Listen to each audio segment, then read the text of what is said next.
So if you're watching this video, chances are you have one of these pieces of junk Samsung refrigerators that always has the ice freezing up. I see a lot of people out there who are just buying bags of ice, and I know there's a class action lawsuit still against Samsung for this model.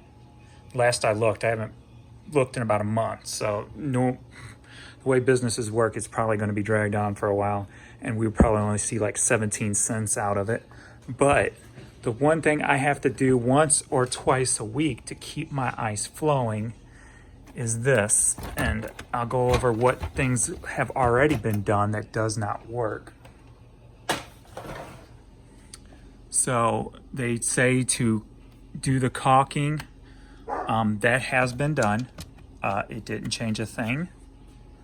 Also, there is in the very back, you have to get a magnifier, a little mirror and stuff to see it. But the intake for water, you can adjust that so that there's, just in case there's any splashing.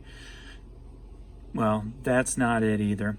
A couple little tips on the freezing up. When it stops making ice, this little dot right there is a laser, and it comes right up here. And if that is obstructed, it stops making ice. So that's one thing to remember when you do this. And I do this once to twice a week. I have a screwdriver, and I get in here and scrape and scrape and scrape. And it's pretty sad too that we have to do this, and Samsung ain't doing a damn thing about it. I'm personally never buying a Samsung thing again just because of the way they're handling their defect situation. You try calling them and it's just, it's a joke. So what I do is I scrape this all off. I make sure I get up in here, scrape that all off to make sure that this line of sight is not blocked.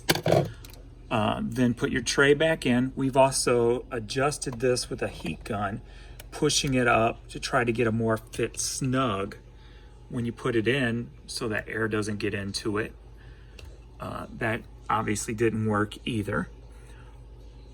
So after you're done scraping all that ice off, scoop it out, put the tray back in a few hours, 4 or 5 hours, come back and check. If it hasn't made ice, there's a reset button right here on the side, the blue.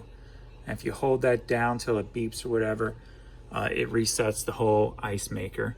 Also too, sometimes I'll just stick my hands up in here to make sure I don't feel no ice blocking the feed. So I'm not an expert. I'm just going by knowledge of what I've been dealing with for the last year on this piece of junk.